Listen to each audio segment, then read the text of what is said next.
Sir आपने जितनी भी स्टोरियां सुनाई सब गांव में घटित हुई हैं, कोई ऐसी स्टोरी नहीं है जो शहर में हुई हो। चलिए आज मैं आपको गांव से हटकर एक मुंबई की वो घटना बताने वाला हूं जिसने सोचने पर उन इंसानों को मजबूर कर दिया जिसने भी इस कहानी को सुना। और ये कहानी कोई फेक बनाई हुई नहीं है, यह एक रियल घटना पर आधारित है। और ये एक कहानी है एक लड़की की जो मुंबई आती है हीरोइन के सपने लेकर एक्टिंग करने के लिए, और उस लड़की के साथ कुछ ऐसा हो जाता है कि वो अपने आप को खत्म कर लेती है। और उसके बाद उसकी आत्मा फिर जिस तरीके से बदला लेती है ये सोचने पर हर इंसान को मजबूर कर देगा। बॉलीवुड का लगभग से लगभग ही कोई ऐसा नेता अभिनेता होगा जिसको इसके बारे में पता नहीं है।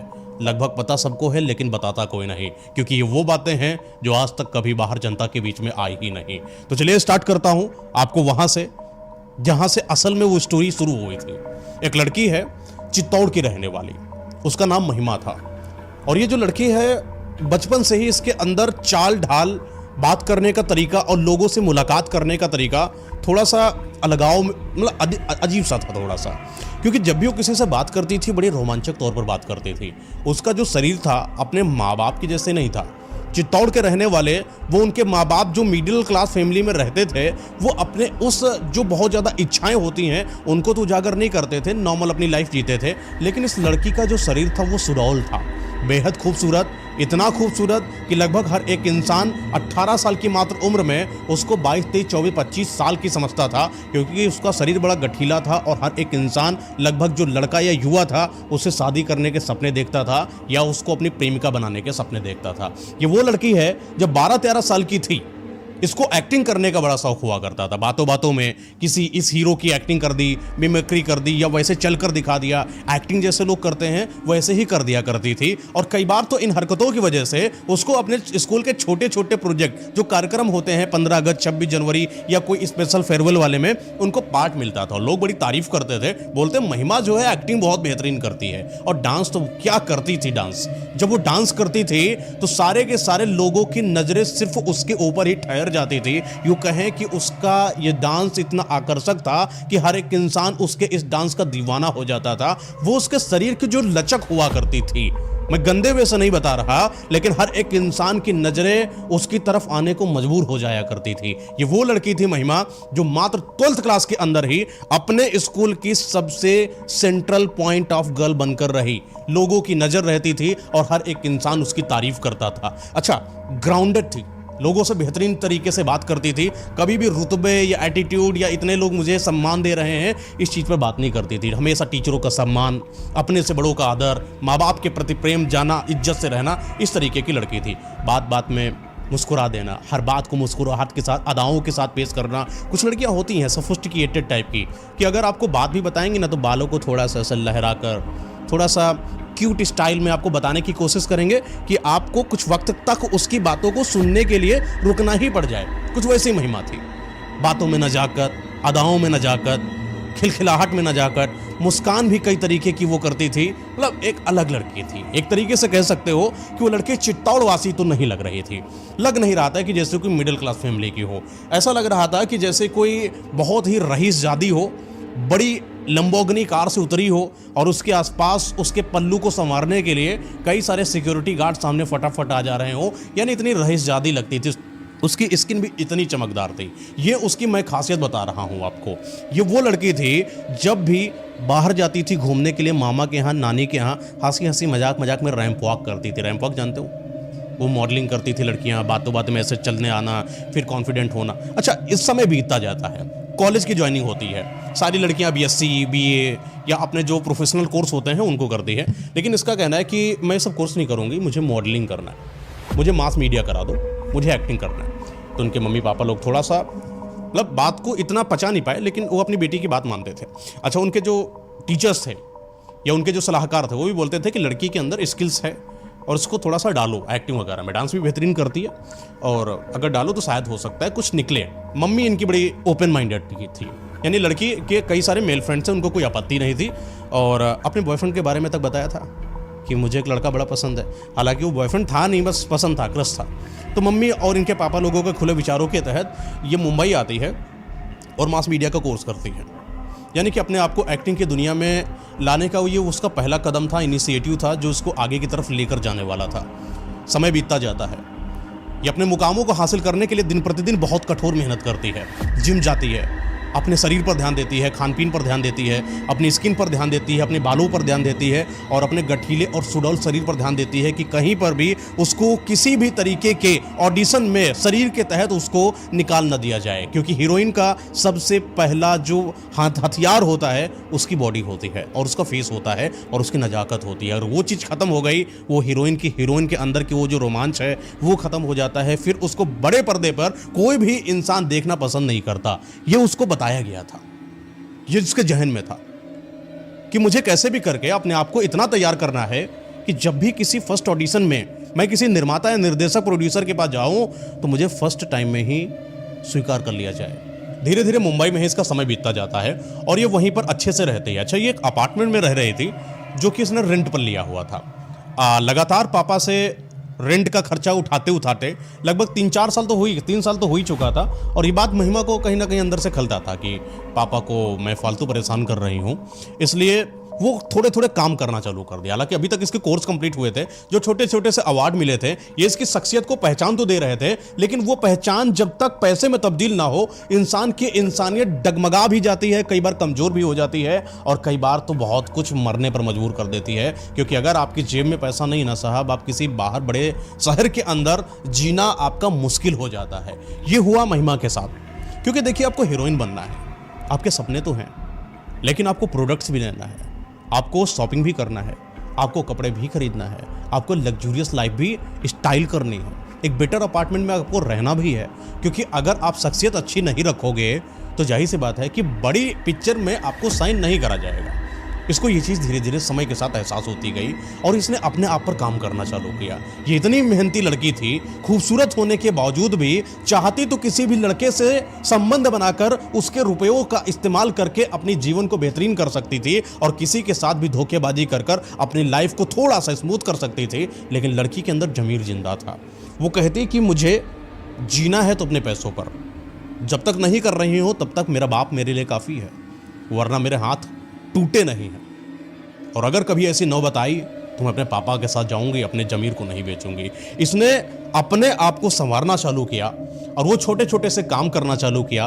कभी छोटे पर्दों पर काम करती, कभी छोटे मोटे कोई ऐड कर देती, कभी किसी बिजनेस के लिए ऐड कर देती, कभी किसी ऑफिस के लिए ऐड कर देती, कभी किसी से मुलाकात में उसके क्वालिटी ऑफ प्रोडक्ट को इंट्रोड्यूस करा देती या किसी जगह का इस विश्लेषण कर देती। इसके तहत उसको कुछ रुपया मिल जाया करता था, लेकिन ये जो रुपया था ना इतना भी खास हुआ नहीं करता था। हालांकि रुपया हुआ, इसने अपने अपार्टमेंट का रेंट वगैरह भरा, अपनी लग्जरी लाइफ को थोड़ा सा स्टेबल किया, अच्छे से गई। नई कार खरीदा था इसने। अच्छा, ये कार पहली बार इसने जब खरीदा तो अपने माँ बाप को बुलाया हुआ था। माँ बाप भी बड़े खुश हुए कि बेटिया जो है ना कुछ तो अच्छा कर रही है मेरी, कम से कम बर्बाद तो नहीं हो रही है। एक बच्ची जो 21-22 साल की हो चुकी है और उसने कार लिया है तो ये प्राउड ऑफ मोमेंट होता है किसी भी फैमिली के लिए। सारे लोग जाते हैं, अच्छे से एंजॉय करते हैं, वहाँ पर डिनर पार्टी होती है, माँ बाप अपने घर में चले आते हैं।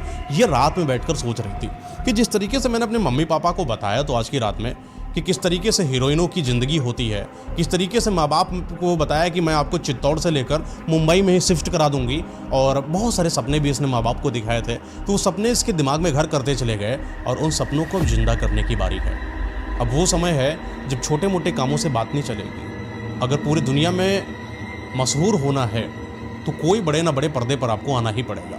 महिमा को ये बात बार बार खटक रही थी और लगातार प्रयासों को जारी रखा है इसने।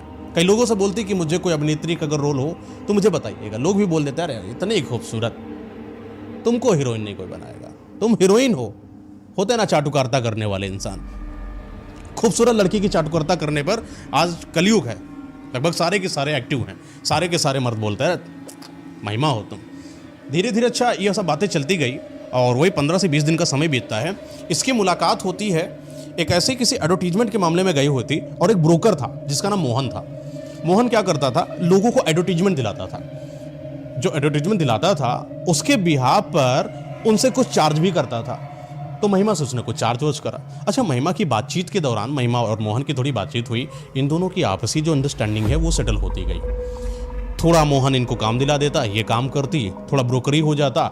इस तहत कभी ना कभी मिल लेते, कभी कॉफ़ी कैफ़े डे पर मिल लेते, तो कभी कहीं मिल लेते, कभी कहीं बात करने चले जाते, कभी किसी साइट पर विजिट कर जाते। कार भी अपनी खुद की महिमा की थी, तो कभी कार में वो आ जाता, तो कभी ये उसकी कार से चली जाती। तो इस तरीके से दिन प्रतिदिन इन दोनों के बीच की गहराइयाँ बढ़ती गई, और गहराइयों की वजह भी होती है जब आप बाहर होते हो। तो मोहन ने एक बार बातों बातों में बोला कि मेरे संपर्क में कुछ लोग हैं जो मूवी साइन करा सकते हैं, बताओ तो मैं बात करूं उनसे। ये वो समय था जब आज महिमा को ये लगने लगा कि मोहन वो इंसान है जो मुझे सच में हीरोइन बना देगा, ये उसके सपनों को पूरा करने में उसकी मदद करेगा। मोहन की चाहत भी कुछ ऐसे महिमा से खास नहीं थी कि उसके साथ कोई संबंध या रिलेशन बनाने की कोशिश करेगा। एक भाई के तरीके महिमा ने मोहन को माना, बहुत अपना बेस्ट फ्रेंड मान सकते हो या भाई मान सकते हो। हालांकि मोहन की तरफ से कभी कुछ ऐसा महिमा को नहीं दिखाई पड़ा कि उसकी कोई गलत नज़र हो महिमा के ऊपर, या कोई ऐसी गंदी बात हो तो महिमा को कुछ बुरा लगे, कभी नहीं लगा। महिमा भी उसको एक बहुत ही अपना एक अच्छा दोस्त मानती थी, और दोस्ती के नाते मोहन को हर वो चीज़ शेयर कर देती थी जो उसके दिल में घर करा करती थी। तो इस तरीके से इन दोनों की आपस में बनती गई। अच्छा, एक बार की बात है कि मोहन ने बोला कि महिमा, मैंने बात करी है, एक डायरेक्टर साहब हैं, दिग्विजय नाम है उनका, और दिग्विजय जी जो है वो आपको पिक्चर के लिए साइन करने के लिए हाँ कर दिए। मैंने उनको आपका काम दिखाया, चीज़ें बताई, और उन्होंने बोला हाँ ठीक है। एक नहीं, कम से कम इसने 10 से 12 निर्देशक निर्माता जो होते हैं, जो डायरेक्टर होते हैं, उनका कांटेक्ट दिया महिमा को कि तुम जाना, इस समय पर तुम्हारी अपॉइंटमेंट है, तुमको बातचीत करना है, थोड़े से ऑडिशंस होते हैं छोटे मोटे, वो कर लेना, वो सारी हीरोइन को करना होता है, और जब तुम कर दोगी तो वो चीज़ वो लोग साइन कर देंगे, और ज़रूर तुम्हें बड़े पर्दे पर ले लेंगे, मेरा नाम ले लेना, मुझे मानते हैं, मैंने उनके लिए अच्छा काम करा है, वो मेरे लिए इतना करेंगे। तो महिमा बोलती है ठीक है। ऐसे ही प्लान सेट होते हैं। ये जाती है दिग्विजय के यहाँ, दिग्विजय के ऑफिस में। अच्छा, उस दिन मोहन नहीं गया था क्योंकि मोहन को कोई काम था, मोहन अपने कामों में व्यस्त रहता था, इतना समय भी नहीं होता था, वो शाम को मिलता था। लेकिन इनकी जो अपॉइंटमेंट थी सुबह के 10 से 11 बजे के बीच में थी। ये जाती है दिग्विजय के ऑफिस में, खटखटाती है, और पे आई कम इन सर, अंदर जाती है। दिग्विजय सामने बैठते होते हैं अपनी कुर्सी पर, पानी पी रहे होते हैं, और महिमा जाकर सामने वाली कुर्सी पर बैठ जाती है, क्योंकि दिग्विजय इशारा करते हैं बैठो। बैठी, अपने बारे में बताया। तो दिग्विजय ने उनसे बोला कि मैं तुम्हें हीरोइन के रूप में साइन कर सकता हूँ, एक काम करो, डांस करके देखो। तो महिमा उठी और थोड़ा सा डांस किया। तो बोली कि वो मतलब दिग्विजय, थोड़ा सा पल्लू को नीचे करो, यानी थोड़ा सा हॉट क्लीवेज दिखाओ। तो महिमा को लगा कि सर ये चीज़ मतलब उसको अजीब लगी थोड़ा। उसको डांस नहीं करना था, उसको एक्टिंग करना था। वो डांसर बनने नहीं गई थी, बट वो उसको आइटम डांस का रोल देने की कोशिश कर रहे थे, यानी कि अपनी बॉडी को थोड़ा शो करो। बातों बातों में बोले कि महिमा तो है बड़ी खूबसूरत, सब कुछ तो ठीक है, लेकिन तेरे खूबसूरत होने का मतलब क्या? ऐसे तो बहुत सारे हीरो हीरोइंस हैं, सब खूबसूरत हैं। काम तो तुमको तभी मिलेगा ना जब तुम कुछ लटक झटक दिखाओगे। लटक झटक से मतलब तुम समझती हो ना, लटक झटक से मतलब कि तुम अपनी खूबसूरती को तराश कर दिखाओ, यानी दिखाओ कि तुम असल में कितनी खूबसूरत हो। तो महिमा बातों बातों में पूछती है कि सर कहना क्या चाहते हैं? तो बोले कि अपने कपड़ों को थोड़ा छोटा करो और अपनी सोच को थोड़ा सा बढ़ाओ, क्योंकि सोच बढ़ेगी, कपड़े छोटे होंगे तो टीआरपी बढ़ेगी, जिसके मदद के दम पर मैं तुमको साइन करा सकता हूं मूवी। तो लड़की का थोड़ा सा अंदाज ना बदला कि सर मुझे एक्टिंग करना, मुझे ये सब नहीं करना है। तो बोला, थोड़ी देर तक दिग्विजय बैठा रहा, पानी वानी पिया, ऑफिस में घूमता रहा, चक्कर मारता रहा। उसने बोला, अच्छा एक काम करो, तुमको आइटम डांस नहीं करना है, मेरे साथ सेक्स करोगे डायरेक्ट। अच्छा, ये जो निर्माता डायरेक्टर लोग होते हैं डायरेक्ट बात करते हैं, ये नहीं कि बाबू प्रेम से ये लो, गुलाब ले लो, धीरे से इजहार, ऐसा कुछ नहीं। सेक्स करोगी, एक रात तुम मेरे साथ आ जाओ, तुम मेरा भला करो, मैं तुम्हें वहाँ तक पहुँचा दूंगा जहाँ तक तुमने सोचा भी नहीं होगा, और तुम्हारी खूबसूरती भी है प्लस पॉइंट, तो जाहिर सी बात है कि तुमको जल्दी से मैं काम दे दूंगा। महिमा को वो चीज़ अंदर से जो जिगर था, वो चीज़ में गवारा नहीं था कि वो चीज़ इस चीज़ के लिए कैसे मना कर दे, मतलब हाँ कर दे। वो मना कर देती है दिग्विजय को कि मैं नहीं करूँगी सर, मुझे काम मिले चाहे ना मिले, और मुझे कोई ऑडिशन भी नहीं देना सर आपके यहाँ, मैं जा रही हूँ। अच्छा, ये बात दिग्विजय को लग गई थी। दिग्विजय वहाँ का मार्केट का समझ लीजिए किंग था। ये वो दिग्विजय था जो जब चाहे तब किसी हीरोइन को बना सकता था या उसको बर्बाद कर सकता था, और अपने सामने हीरोइन की तरफ से यह सेक्स की डिमांड को मना कर देना दिग्विजय के दिल पर लगी और उसने महिमा से बोला, एक काम करो, जिस तरीके से जा रही हो चली जाना, लेकिन याद रखना कि इस बॉलीवुड में अगर तुमको काम करना है तो तुमको मेरे हिसाब से चलना पड़ेगा, और अगर तुम नहीं चली कोई माइका लाल तुमको हीरोइन नहीं बना सकता। आज तुमको मैं लिख कर देता हूँ, चाहो तो आज सेक्स कर लो, वरना कल आओगी तो मेरे पास भीड़ होगी, शायद मैं सिलेक्ट तुम्हें करूँ ना उस दिन। तो आज का मौका है, हाँ करो तो ठीक, वरना कल का तुम्हारा भविष्य बर्बाद हो जाए तो इसके लिए कभी रोना मत। महिमा बोली, ठीक है सर, जो करना करो, मैं तो सर नहीं करूँगी। उठती है, चली जाती है और आकर ये मोहन को बताती है, और मोहन इस बात से बड़ा गुस्सा होता है, लेकिन शायद पता नहीं क्यों मोहन को बात पता थी। जैसे मोहन बात बात में महिमा को संभालने की कोशिश कर रहा था कि अरे वो बहुत बड़े आदमी हैं, उनके बारे में ऐसी कोई बात मत करना, ही इज किंग मेकर, कुछ भी कर सकते हैं, जान पर बात आ सकती है, अकेले रहती हो अपार्टमेंट में, मैं नहीं रहता हूँ या कोई भी तुम्हारे मम्मी पापा नहीं रहते, कोई भी बात बिगड़ सकती है, चीज़ें उलट सकती हैं, चीज़ें हुई, तुम्हारे साथ गलत तो नहीं हुआ ना, रेप तो नहीं करा, बलात्कार तो नहीं करा, सेक्स तो नहीं करा, मना कर दिया ना, अब शांत रहो। एक्सपोज करने की जरूरत नहीं, बोली कि मैं एक्सपोज करूंगी, इनको बताऊंगी पूरी दुनिया को कि एक बेहतरीन इंसान का चेहरा कितना घटिया हो सकता है, अंदर से किसी लड़की को आगे बढ़ाने के लिए कितना नीचे गिरा सकता है ये। मोहन के समझाने पर वो समझती है और वो शांत होती है। कुछ समय दिन और बीतता है, मोहन किसी एक और डायरेक्टर का नंबर देता है, ये डायरेक्टर से मिलने जाती है। इस बार बोलती मोहन तुम भी साथ में चलो, मोहन जाता है, सेम वही बातचीत होती है। डायरेक्टर मोहन से बोलता है कि मोहन तुम बाहर जाओ, मैं बात करूँगा। वो डायरेक्टर महिमा से पहले ही डिमांड में सेक्स की बात करता है, तुम मेरे साथ एक रात सो जाओ, जो कहोगी वो कर दूंगा। मना कर देती है, 1 बार 2 बार 3 बार 4 बार 5 बार, जहां भी जाती। कई बार तो लोगों ने ये बोला कि दिग्विजय के यहाँ गई थी ना, कैंसिल, ये लड़की नहीं आएगी। दिग्विजय के यहाँ गई थी ना, कैंसिल। ये लगातार जिस तरीके से प्रताड़ना महिमा को मिल रही थी इन बाहरी डायरेक्टरों, निर्माताओं, निर्देशकों की तरफ से, ये इसको अंदर ही अंदर कचोट रही थी। ये वो बॉलीवुड की गंदगी थी जो शायद किसी लड़की के ऊपर आज भारी पड़ रही थी। आज उसकी दुर्दशा इस कदर हो चुकी थी कि वो मन ही मन इस सोच पर आ गई कि मुझे अब कोई काम नहीं करना है, अब मुझे बस इनफ, खत्म है, अब जिंदगी खत्म है, अब मैं माँ बाप को सब कुछ बता दूंगी। ये बात वो रात बैठकर रोती रोती अपने सपनों पर, अपनी सोच पर, अपने विचार पर, अपने फैसले पर अपने आप को ही कोस रही थी कि क्यों मैंने इतनी गंदगी भरे सपनों के लिए हाँ करी थी, और मैं अपना 4 साल लगभग मैं बर्बाद कर चुकी हूँ यहाँ पर। कई बार तो महिमा को लगा कि लोगों ने बोला ये जो स्टाइल होती है, ये जो लाइफ होती है, बहुत ही घटिया होती है। जितनी खुशनुमा, जितनी खूबसूरत बाहर से दिखती है ना, उतनी ही डार्क है अंदर से। ये हीरोइनें बन जाना, ये मॉडलिंग करना इतना आसान नहीं होता। अपने आप को बेचना पड़ता है, बर्बाद करना पड़ता है, अपने शरीर को हर निर्देशक, निर्माता के तरफ सौंपना पड़ता है। यूँ कहें कि अपने आप को एक वैश्या बनाना पड़ता है, एक खूबसूरत नामी ग्रामी वैश्या, जिसको लोग वैश्या तो नहीं कहते, लेकिन असल में वो वैश्या ही होती है। कुछ ऐसा इसको महिमा को अंदर से अंदर कचोटता, रोती, परेशान होती। तो एक दिन की बात है, मतलब अगले ही दूसरे दिन की बात, बैठी बैठी सोच रही थी कि बहुत हो गया, अब तो कुछ हो ही नहीं सकता, घर जाने का मतलब नहीं है, क्योंकि माँ बाप को सपने दिखा दिए, यहाँ भी कोई ऐसा राह नहीं मिल रही है, क्या मुझे कर लेना चाहिए सच में सेक्स किसी डायरेक्टर के साथ। ये जाती है, फैसला बना लेती है कि अब मुझे मजबूरी में करना तो पड़ेगा ही, क्योंकि अगर आगे जीना है, सपना जीना है, तो इंसान को कई बार हार माननी पड़ती है और कई बार अपने आप को सेक्रीफाइस करना पड़ता है। ये वो इस दलदल में आ चुकी थी, दलदल ही इसको मानो, कि जहाँ पर एक बार आप एंट्री तो कर गए, निकलने का कोई मौका नहीं, क्योंकि निकल रहे हो तो आपकी वैल्यू नहीं, क्योंकि 4 साल आपने यहीं पर लगाए। अब आप एक दलदल में हो, बाहर भी निकल रहे हो तब भी तुम धंसते जा रहे हो, जितना निकल रहे हो तुम उतना घुस रहे हो। तो ये जाती है दिग्विजय का, खटखटाती है, ऑफिस अपॉइंटमेंट सेट होता है।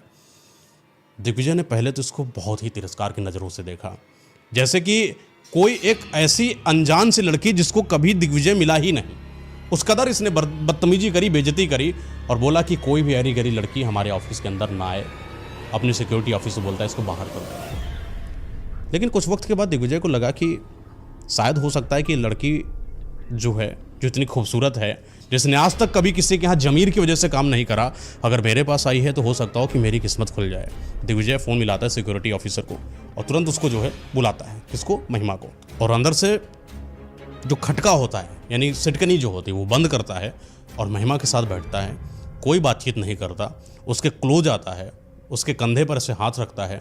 महिमा पहले तो हिचकिचाई थोड़ा, क्योंकि आज तक किसी ऐसे इंसान का उस मतलब गंदी नज़र से हाथ उसके शरीर पर नहीं पड़ा था। पहले हिचकिचाई, फिर बोली कि सर प्लीज़ ये सब मत करो, मुझे मेरी साइन करा दो, पिक्चर कुछ ही काम करा दो, मुझे काम करना है, प्लीज़ सर, मतलब थोड़ा रिक्वेस्ट फॉर्म उसने बोला। लेकिन दिग्विजय ने शायद इस सारी चीज़ों को अनसुना कर दिया और वो महिमा के पास आता है। उसकी धीरे से उसने जो कपड़ा पहना होता है उसकी बटन को ओपन करता है और महिमा को दीवार में सटाकर उसके साथ रोमांस करना चालू करता है। पहली बार अच्छा महिमा किसी पुरुष जात के इंसान के साथ इतना क्लोज आई हुई थी, और जिसके साथ कोई रिश्तों का संबंध नहीं है, आज उसके साथ अपनी देह का व्यापार करना पड़ेगा। ये बात महिमा को अंदर ही अंदर खल भी रही थी, लेकिन चलो कोई बात नहीं यार, दिग्विजय करना चाहता है तो वो करने देना चाहेगी, क्योंकि उसके साथ मजबूरी है। और दिग्विजय ने उसके मजबूरी का फ़ायदा उठाया। उस रात उसने महिमा के साथ संभोग किया, और ये वो रात है जो महिमा को अंदर ही अंदर कचोट रही थी। जितनी बार भी उसके साथ वो रोमांस करते दौरान उसका चेहरा अपने आगे देखती, उतनी बार मन करता कि दिग्विजय के चेहरे को नोच कर ख़त्म कर दें। लेकिन ये वो कंट्रोल था जो उसको अपने सपनों के लिए रोकना पड़ रहा था, और दिग्विजय को हर वो चीज़ करने के लिए उसको इजाज़त देनी पड़ रही थी जिसके लिए उसने अपने सपनों को पाना है, यानी अपने आप को आगे बढ़ाना है। रात बीतती है, सुबह होता है, दोनों एक बेड पर, वहीं पर बेड पड़ा था ऑफिस में।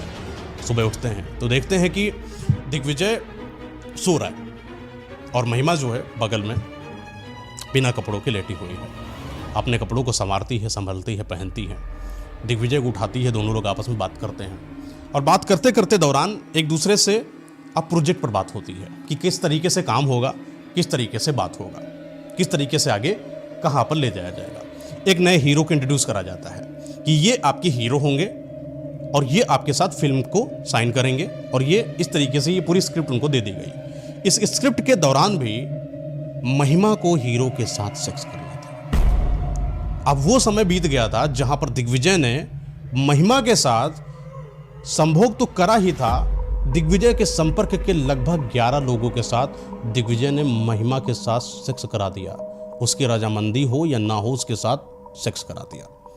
अब बात आती है कि महिमा ने कभी विरोध क्यों नहीं करा इस बात का, क्योंकि वो पहली रात याद है ना, जब दिग्विजय ने उसके साथ सेक्स किया था, उसने उसकी उस वीडियो को रिकॉर्ड कर लिया था, और ब्लैकमेल के तहत महिमा को जब भी किसी के सामने भेजता, वो वीडियो को उसके सामने लाकर ब्लैकमेल करता और बोलता कि ये मैं तुम्हारे माँ बाप को दिखा दूंगा, वरना ये काम कर लेना।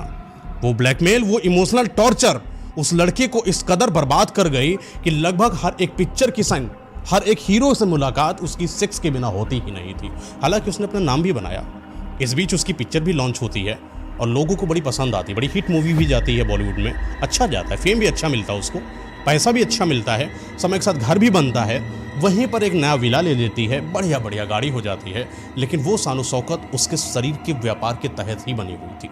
उसको जब भी कोई साइन करना, दिग्विजय तो अक्सर उसके घर में आता, उसके साथ सेक्स करता, ना कोई रिश्ता ना कुछ, लेकिन सेक्स इज मोस्ट इंपॉर्टेंट। बिना सेक्स के तो बात ही नहीं चल रही। इन बड़े बड़े लोगों को जितना आप साफ देखते हो ना, उतना ही अंदर से घिरे हुए होते हैं। वो बातों में दारू, वो शराब, वो धूत, वो अर्धनग्नता, वो बदतमीजी, वो फुहड़ता, वो इतनी गंदगी थी कि शायद महिमा अब उस कदर बर्बाद हो गई थी कि अब वो निकल ही नहीं सकती। लेकिन एक दिन की बात है, मम्मी पापा इसके आए हुए थे, अपार्टमेंट ले लिया था, घर ले लिया था। बात करते करते माँ बाप बड़े वो हो गए, भावुक हो गए। भावुक होने की वजह यह थी कि लगातार उसके रिश्तेदार जो है ना, इस बात को आकर माँ बाप को अवहेलना करते, आलोचना करते कि तुम्हारी बेटी हीरोइन तो बन गई है, पैसा क्यों, मतलब ऐसा पैसा किस काम का जो किसी के साथ चिपक कर आए। कई लोगों ने मुलाकातों में बताया होगा माँ बाप को कि हीरोइनों के रूप में ये रोमांस करती हुई वीडियोस भी बनाती हैं। माँ बाप ने भी देखा था अपनी बेटी जो चित्तौड़ की सीधे परिवार की मिडिल क्लास की फैमिली थी, उसने कभी ऐसा सोचा ही नहीं था। यानी कि एक लड़की का किसी गैर मर्द के साथ चिपक कर वीडियो बनाना, एक्ट करना, ये किसी माँ बाप के लिए दिक्कत है, क्योंकि उनको अपनी बिटिया की शादी करानी थी, और शादी भी कोई इंसान, सभ्य घर का इंसान ऐसी लड़की से शादी नहीं करेगा। ये बात माँ बाप को करोच रही थी। उस रात एक लंबी चौड़ी बातचीत हुई। बातचीत के दौरान उन्होंने महिमा से बहुत कुछ समझाया कि बेटा एक काम करो, अच्छा तो बना ही लिया, पैसा वैसा हो ही गया, इस काम को बंद कर दो, क्योंकि जिस काम, या तो कोई काम करो जो सभ्य हो, ये सब चिपकाट, ये सब नहीं अच्छा लगता है। ये समाज, अपना समाज वैसा नहीं, हम लोग सभ्य घर के आदमी। तो महिमा समझाती है अपने माँ बाप को कि ये तो एक्ट है, ये तो दुनिया है, ये तो इसमें चलता है, सारे इसमें करते हैं। अच्छा, माँ बाप ने उस दिन हताश मन से रजामंदी तो दी, ठीक है बेटा जो करना है करो। सुबह होते हैं, 1-2 दिन रुकते हैं वहीं पर, फिर वो चले जाते हैं। यूँ रात थी कि जब माँ बाप नहीं रहे तो महिमा अंदर से बड़ी परेशान, और आज वो अपने बचपन से लगा करना अपने एकेडमिक स्तर की बात को सोचती है कि किस कदर उसको सम्मान उसकी प्रतिभावान होने की वजह से मिला था, किस कदर वो अवार्ड उसके प्रतिभाशाली शख्सियत और उसकी खूबसूरती और उसकी मुस्कान, उसकी अदाकारा की वजह से मिले थे। वो अवार्ड बार बार उसको चुभो रहे थे अंदर ही खंजर कि तुम तो वो हो जो तुम खुद ही चमक सकती थी, तुमको चमकने के लिए खुद को बेचने की जरूरत नहीं थी। वो रात उसको बार बार इस चीज़ के लिए खरोच रही थी कि क्यों तुमने ऐसा करा। शायद ऐसा लगा कि महिमा की अपनी ही कोई हमशक्ल सामने आकर उससे लड़ रही हो कि तुम इतनी पागल हो गई शख्सियत के लिए कि तुमने अपने आप को बेच दिया, तुमने अपने आप को दांव पे लगा दिया, तुमने अपना सब बर्बाद कर दिया। ये बात सोचती गई और इतना सोचती गई कि उसको अपने दिमाग पर कंट्रोल नहीं हुआ। वो ओवरथिंकर की रात कहो या पूरी दुनिया पलट देने की, महिमा की ज़िंदगी बदलने की, ये वो रात है। ये रुपट्टा उठाती है और वहीं पर लगे पंखे से लटक कर जान दे देती है। लगभग 4 या 5-6 दिन हो जाते हैं, उसके सुसाइड हुई लाश को कोई देखने नहीं आता है, क्योंकि बड़े विलों में और बड़े रईस अपार्टमेंट में किसी का आना जाना नहीं होता है। तो कई लोग जैसे उनके जानकार होते थे, काम वाली वगैरह आती थी या दूध देने वाले आते थे तो खटखटाते, तो मैडम अंदर से खोलती नहीं, तो लोगों को लगता है कि शायद मैडम कहीं बाहर गई हैं।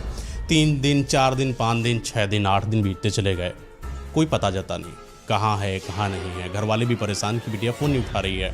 लेकिन ये वारदात एक नहीं कईयों बार हो चुकी है, जब बिटिया ने 5-5, 6-6 दिन अपने घर वालों का फ़ोन नहीं उठाया था, तो उनके लिए बड़ी कॉमन सी चीज़ हो गई थी। और वो बेटी भी बड़ी हो चुकी है, 29-30 साल की समझदार लड़की है, और फ़ोन नहीं उठाती है तो कोई बड़ी बात नहीं। 4-5-6 दिन लेकिन जब बीतते हैं, 6-7 दिन बीतते हैं, तो माँ बाप की चीज़ टेंशन देती है।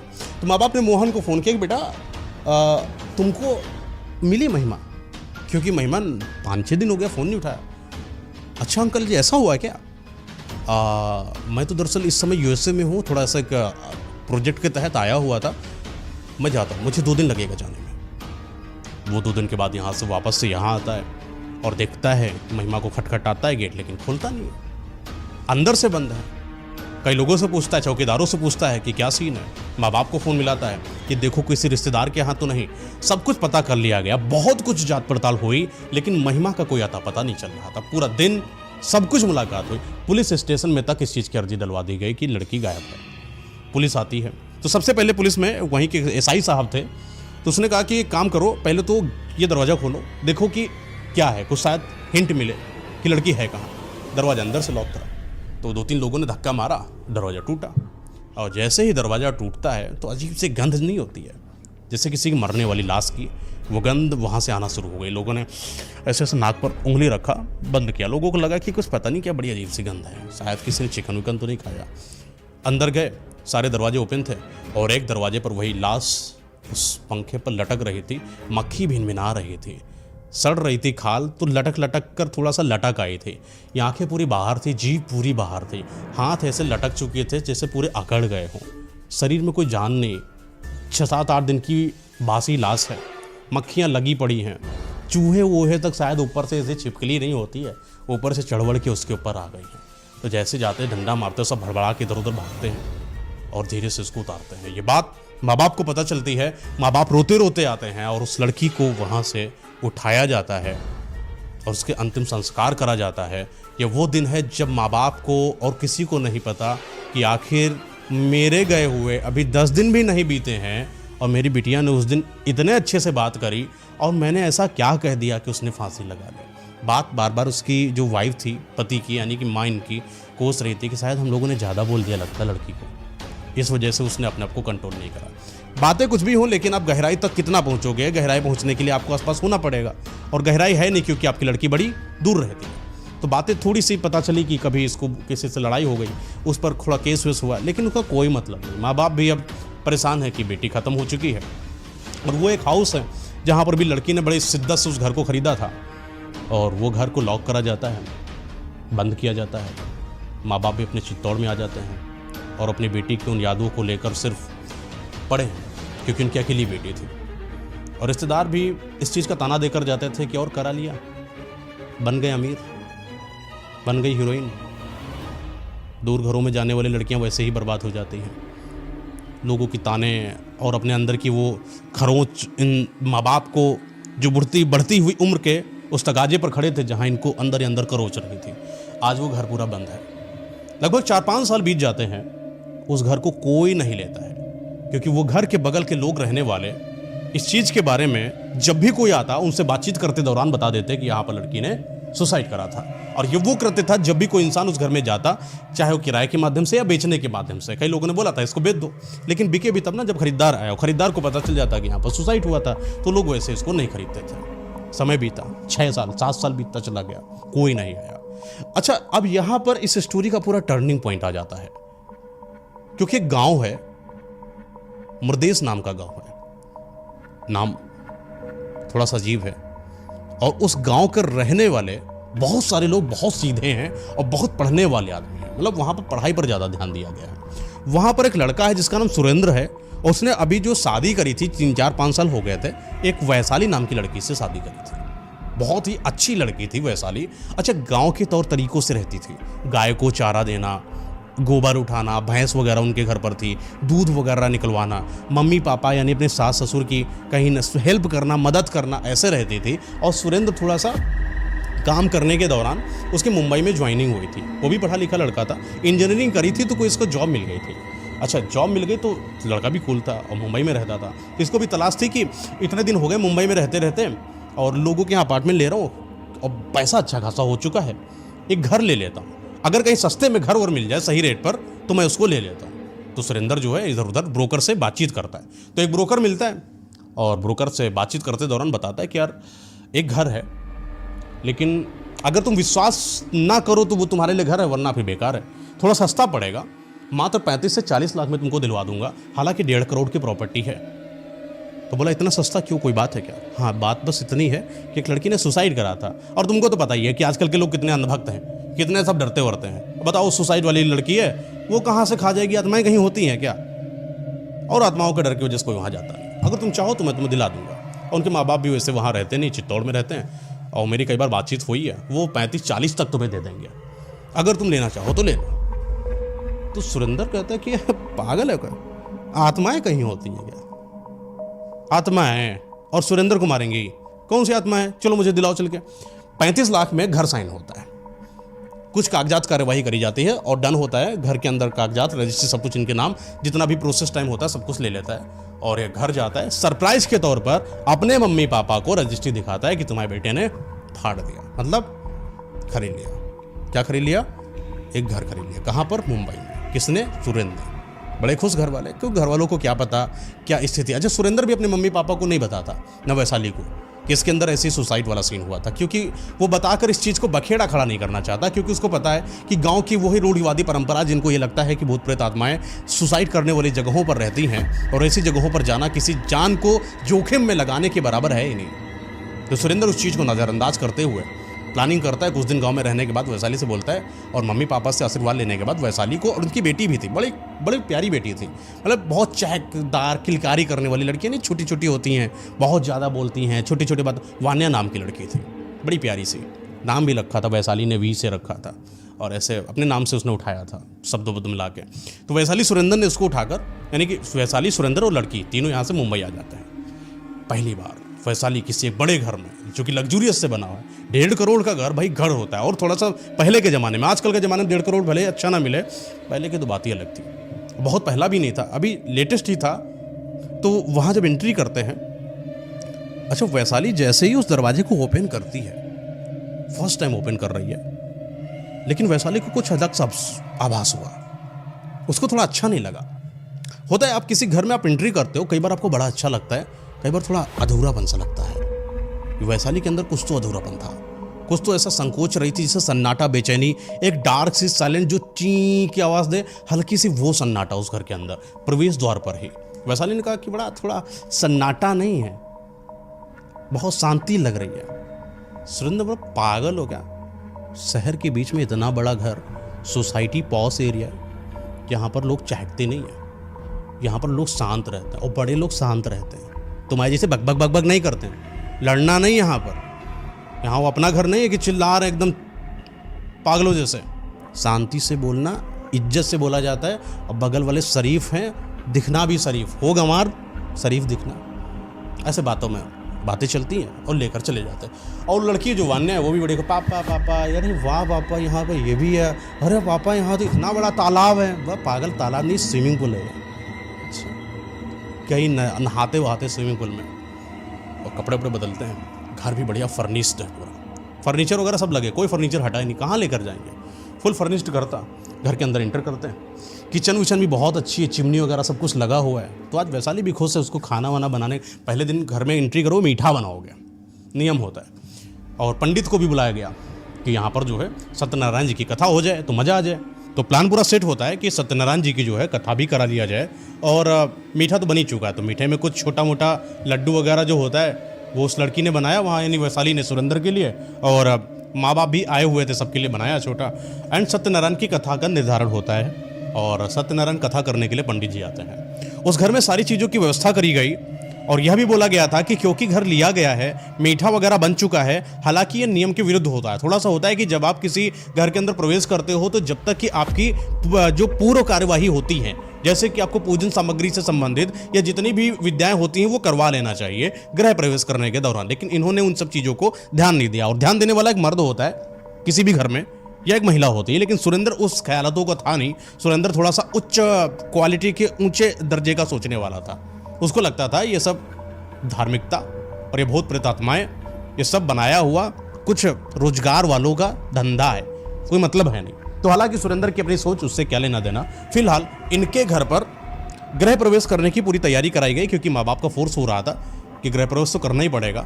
सत्यनारायण जी की कथा करने के लिए पंडित भी आते हैं। सोमवार का दिन था, पूरी व्यवस्था कर ली गई। अच्छा, यहाँ पर कुछ ऐसा हुआ जो पंडित जी लोगों को लगा कि ये चीज़ें सही नहीं इस घर में, क्योंकि वो दीपक जलाने के लिए जैसे ही नारायण जी के लिए दीपक रखने गए, और दीपक जलाया ही था कि मात्र दीपक जलाते वक्त ही बुझ गए।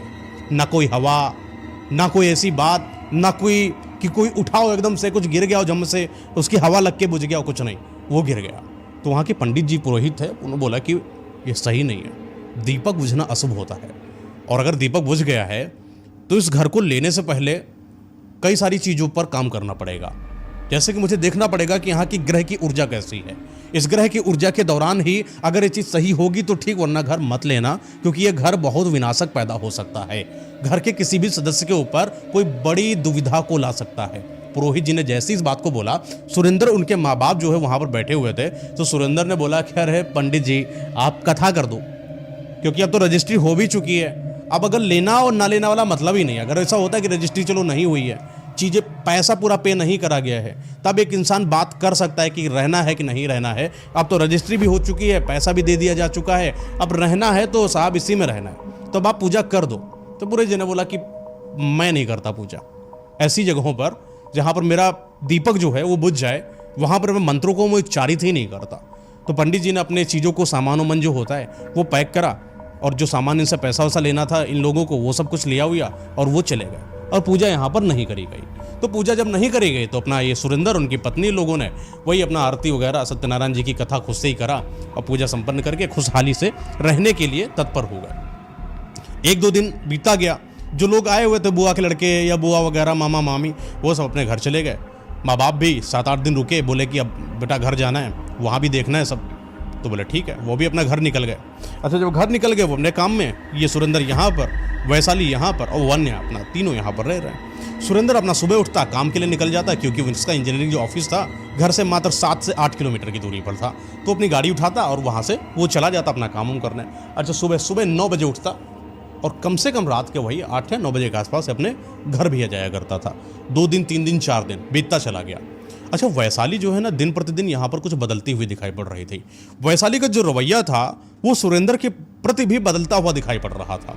वैशाली ऐसा लगता था कि कभी कभी तो बड़ा गुस्से में रहती थी, और कभी कभी इतना प्यार से बोलती थी कि शायद उससे बेहतरीन कोई इंसान ही नहीं है।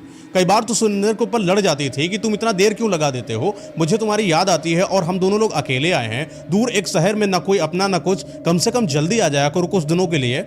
बाद में की बात अलग है कि महीना 2 महीना हम लोग रुक रहे हैं, थोड़ा मैं भी जानकार हो जाऊं इस शहर में, रूबरू हो जाऊं यहाँ की गलियों से कम तुम इतना तो सफ़र कम जल्दी आ जाया करो। अकेले अजीब सा लगता है। वान्या भी अकेले रहती है, बोर हो जाती है, तुम्हारी यादों में पड़ी रहती है यहाँ पर।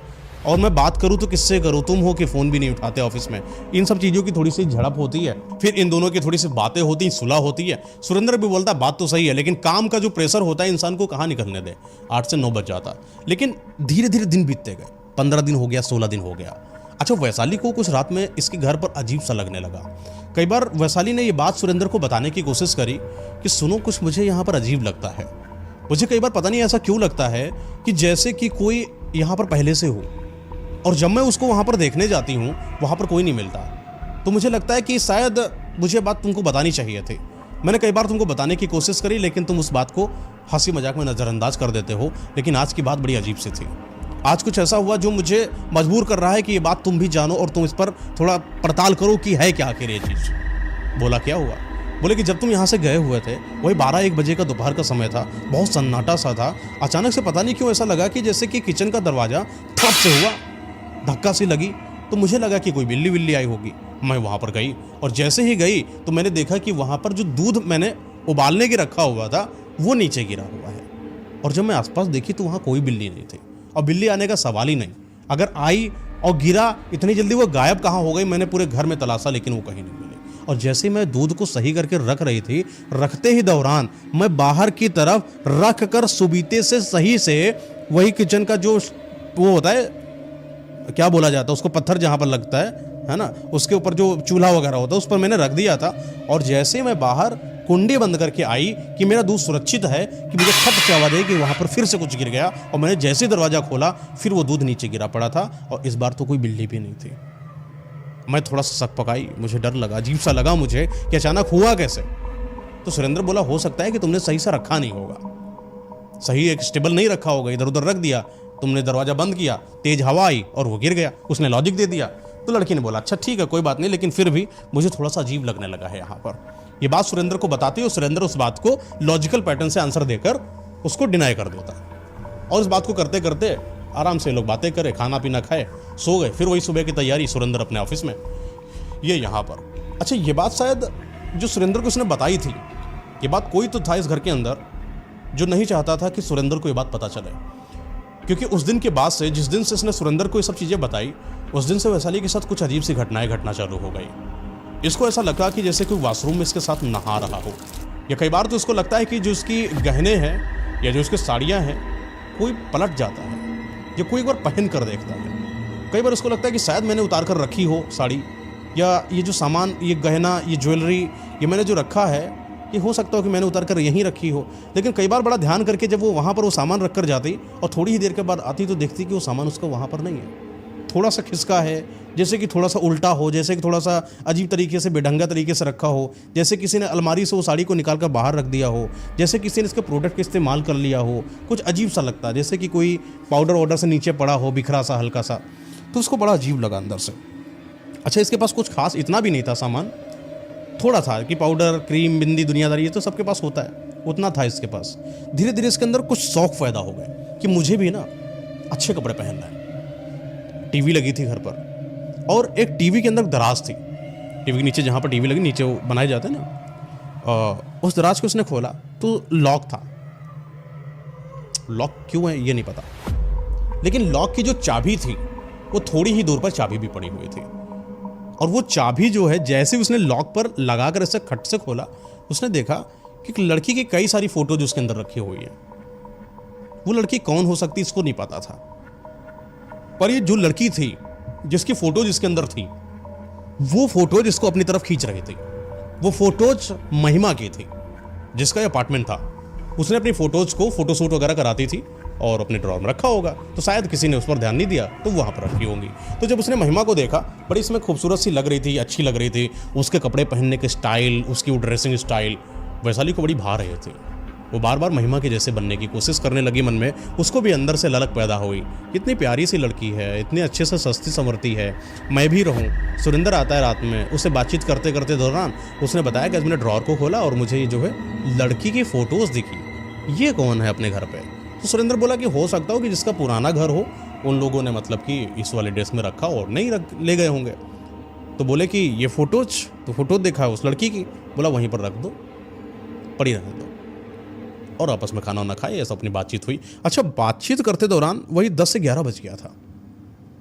11 बजे का समय था, सब लगभग सो गए थे, वान्या, वैशाली और सुरेंद्र की वही धीरे धीरे आँख खुलती है, 2:30 बजे का समय होता है, तो देखता है कि बगल में वैशाली नहीं है। वैशाली कहाँ हो, आवाज़ देता है, तो वैशाली दूर दूर तक आसपास उस कमरे के अंदर तो नहीं है। थोड़ी ही दूर पर उस कमरे से 3 कमरों को छोड़कर एक श्रृंगार रूम था जहाँ पर वो तैयार होती थी। वहाँ पर कपड़े वपड़े भी रखे थे, कोई इंसान तैयार भी हो सकता है। वो देखता है कि वैशाली वहाँ पर एक बड़े शीशे के आगे बड़े ढंग से तैयार होने की कोशिश कर रही है, अपने आप को संवार रही है, कुछ गालों पर लगा रही है, बालों को निहार रही है, कपड़ों को पहन रही है, बड़ा इधर उधर हाथ वाथ करके देखती है शीशे में और खुद ही खुश हो जाती। ये चीज़ें दूर से सुरेंद्र देख रहा था। सुरेंद्र नज़दीक जाता है, वैशाली के पास करीब जाकर उसको पीछे से हक करता है, और जैसे पीछे से हक करता है, वैशाली जिसे हड़बड़ा सी गई, उसने एकदम धक्का दिया कि सुरेंद्र नीचे गिर गया। क्या हुआ, इतनी रात में तुम तो सो रहे थे और तुम अभी उठकर क्यों आए हो? मैंने सोचा कि तुम बगल में लेटी होगी, और जब तुम नहीं मिली तो मैं तुम्हें ढूंढते ढूंढते यहाँ तक आया, सुरेंद्र ने बोला। और तुम यहाँ तैयार हो रही रात में, दिन में तैयार हो जाओ, कहीं जाना है क्या? बोली नहीं। तो रात में तैयार होने का क्या मतलब है? तो वैशाली ने बात को घुमा कर रखा, अरे अपने पति के आगे मैं रात में नहीं तैयार हो सकती तो क्यों, मतलब किसी और के लिए थोड़ी तैयार हो रही हो, तुम्हारे लिए तैयार हो रही हूँ, जिससे तुम सुबह उठो और तुम मुझे इतनी खूबसूरत देखो, तुम्हारा दिन बन जाए, इसलिए मैं तैयार हो रही। उसने बात को घुमाया और सुरेंद्र भी बात से खुश हुआ। दोनों एक दूसरे को कडल करते हैं और वहीं पर उसको लाते हैं अपने बेड पर और रोमांस करते करते सो जाते हैं, सुबह उठते। अच्छा, ये एक घटना थी जो रात में वैशाली कुछ अजीब सा नहीं कर रही है। तुमको क्या लग रहा है? थोड़ा लग रहा है ना, अजीब सा कर रही है थोड़ा।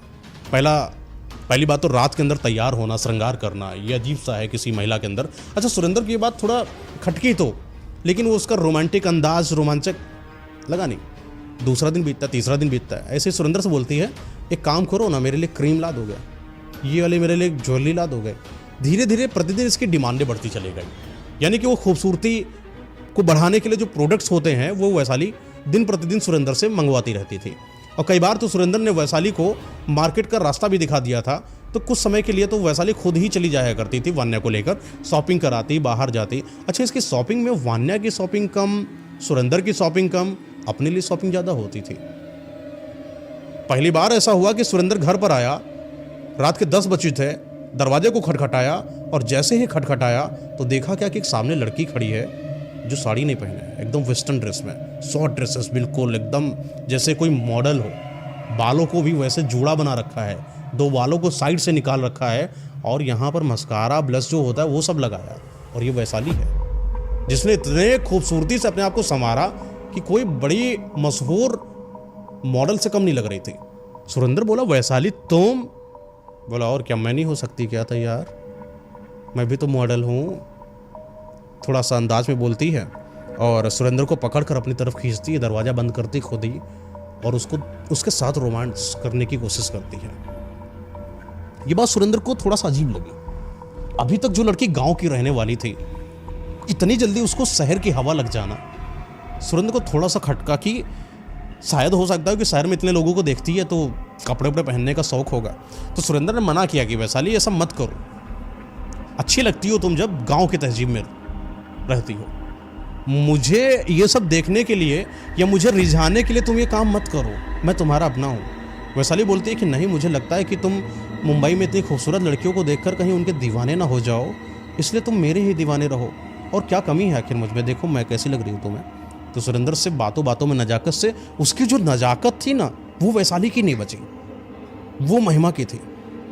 ऐसा लग रहा था कि जैसे वो बालों को धीरे से अंदाज से ऐसे करके लेके आए और सुरेंद्र के पास बगल में बेड में बैठकर उसके हाथों पर हाथ रखकर, उसके हाथों को ऐसे सीने पर लगाकर बातें करते करते, उसके आंखों में देखते देखते एकदम खो सी जाए और सुरेंद्र को अपने आकर्षण में मदहोश करने की कोशिश करने लगे। कुछ वैसा उसका बर्ताव होने लगा। वो वैशाली नहीं लग रही थी सुरेंद्र को, किसी भी अंदाज में वो वैशाली का बर्ताव नहीं लग रहा था। ऐसा लगा कि जैसे ये कोई और है, जैसे कोई नई लड़की से उसकी मुलाकात हुई हो, जैसे वो उसकी अपनी पत्नी ही ना हो। इस बीच अगर वान्या बीच बीच में बोलती मम्मी मम्मी, तो बड़ी बदतमीजी के तौर पर वान्या को मना करती, चुप नहीं बैठ सकती हो, जब बोला है कि जब मैं और अब पापा तुम्हारे एक साथ बैठे हो तो डिस्टर्ब मत करना। एकदम से चिल्लाई वान्या के ऊपर और फिर से वो सुरेंद्र की तरफ आई, बहुत प्यार से बात करने लगी। जैसे वान्या कुछ हरकत करती वो उसको झटक देती, चिल्ला देती, लेकिन सुरेंद्र की तरफ उसका आकर्षण धीरे धीरे बढ़ता गया। हालांकि पति और पत्नी के बीच में सेक्सुअल संबंध ना हो तो वो रिश्ता ही काहे का।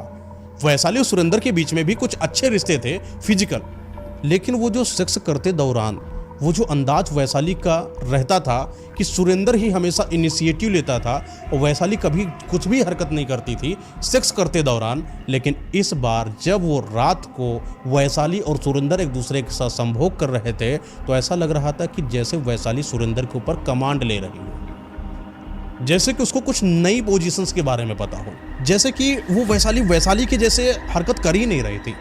वो बात सुरेंद्र को खटक रही थी।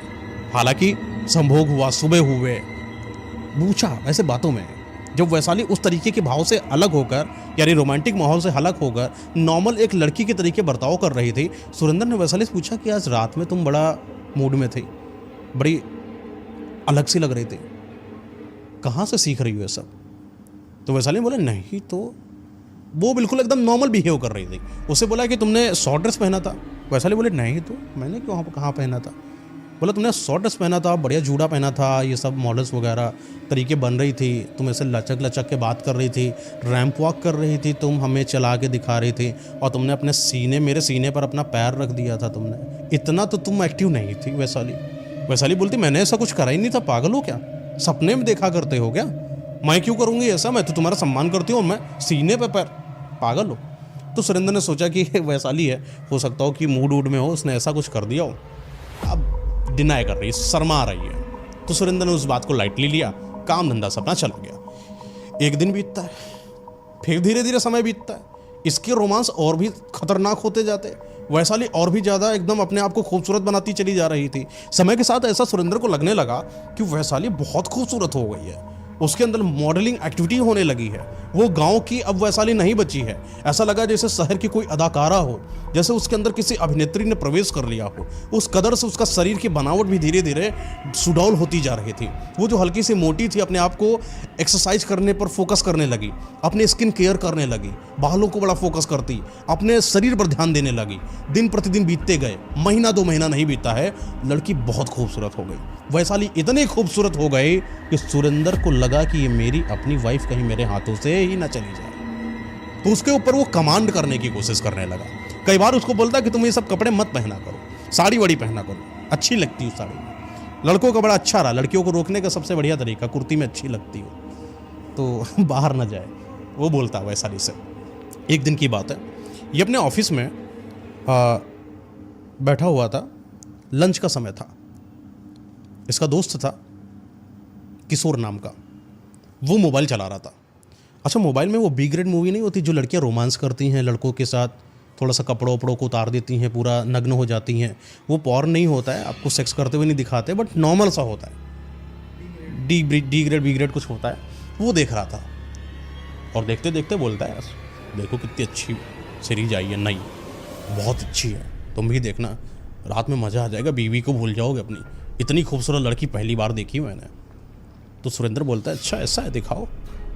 तो सुरेंद्र मोबाइल लेता है और देखता है, देखता जाता है, देखता जाता है, देखता जाता है, और वो जैसे जैसे देखता जा रहा है वैसे वैसे उसके ज़मीन के नीचे से, पैरों के नीचे से ज़मीन खिसकती जा रही है, क्योंकि इसके अंदर वो फिल्माई गई लड़की कोई और नहीं, वो वैशाली है।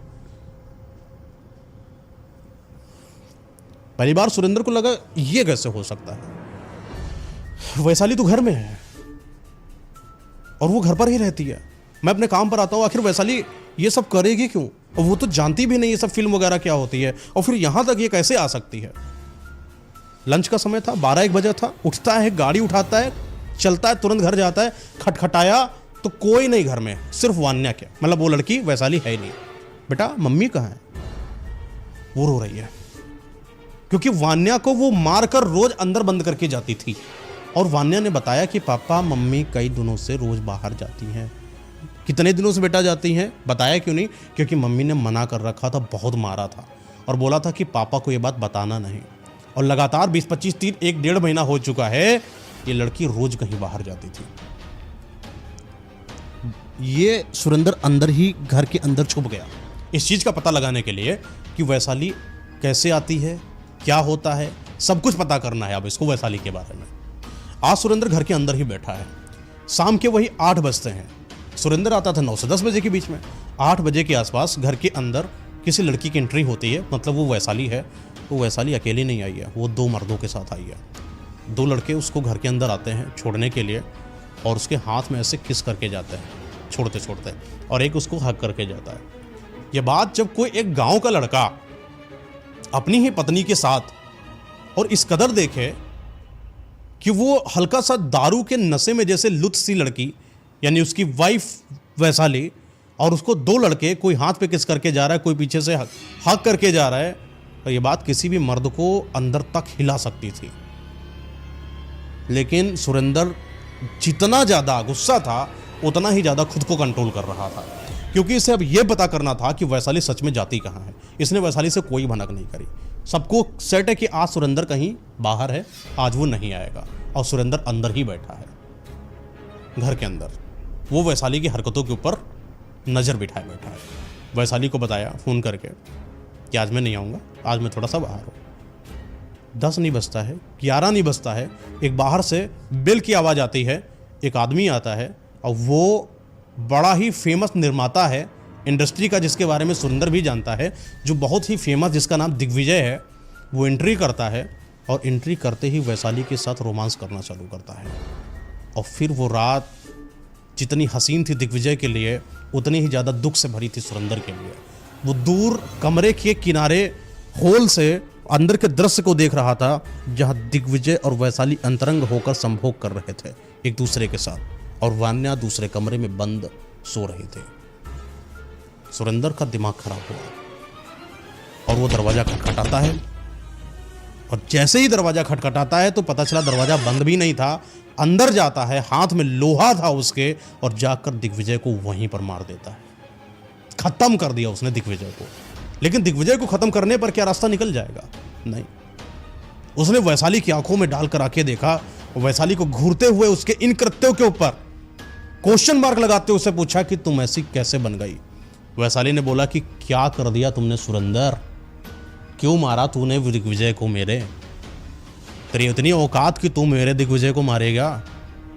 बड़ी अजीब तरीके की लैंग्वेज, वो गांव की तहजीब और अपने पति के प्रति इज्जत वाला प्यार सब खत्म, और इस चीज की भी डर नहीं कि सुरेंद्र की मैं वाइफ होकर किसी दूसरे गैर मर्द के साथ अंतरंग हूं, वो भी बिस्तर पर उसी के सामने, और वो मारेगा नहीं तो क्या करेगा? सुरेंद्र का ये बर्ताव देखकर पता नहीं आज वैशाली के अंदर ऐसा पावर, ऐसी क्षमता, इतनी हिम्मत कहाँ से आई।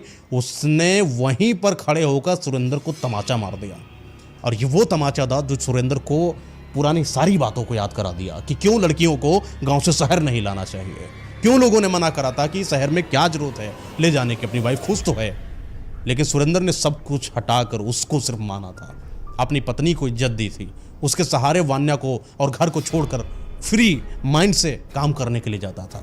वैशाली का वो थप्पड़ बार बार सुरेंद्र को बहुत कुछ एहसास दिला गया, लेकिन सुरेंद्र के ऊपर पड़ा वो वाइफ का थप्पड़ सुरेंद्र को बर्दाश्त नहीं हुआ, और उसने भी वैशाली को बहुत तेज से झापड़ मारा, और वो वैशाली वहीं गिर गई। और जैसे ही वो गिरी, वैशाली के अंदर एक अलग सी ताकत आई, जैसे लगा कि कोई है इसके अंदर। वो वैशाली की ताकत नहीं थी, वो वैशाली एकदम से खड़ी हुई, जैसे बिल्कुल लेटी लेटी कोई इंसान ऐसे खड़ा हो जाए पैरों के बल, एकदम से खड़ी हुई, और उसने आकर धक्का मारा सुरेंद्र को। तो सुरेंद्र उस दरवाजा जो खुला था ना, उससे निकलता हुआ एकदम आगे की तरफ बढ़ता चला गया, यानी फिसलता फिसलता चला जा रहा है, और बहुत दूर तक आंगन के आसपास जहां पर बड़ी सी दीवार थी वहां पर सटपटाता है। इतनी ताबड़तोड़ जो लड़ाई चल रही है, एक दूसरे को मार चल रहा है, वान्या भी उठ के आई और उसने देखा कि वैशाली सुरेंद्र को मार रही है, बहुत मार रही है, खून खच्चर निकाल दिया उसने सब। वान्या पीछे से मम्मी मम्मी मम्मी करके पीछे पैरों को ऐसे लिपट गई। उसने टांग को उठाया, जो वैशाली के लिपटी थी वान्या, उसको फेंका तो वो भी दीवार में लड़ गई जाके। ये चीज़ सुरेंद्र देखा, और वो भी कहीं ना कहीं अब सब कुछ बर्बाद होते दिख रहा है। वैशाली मार रही, वान्या को भी लग चुका है।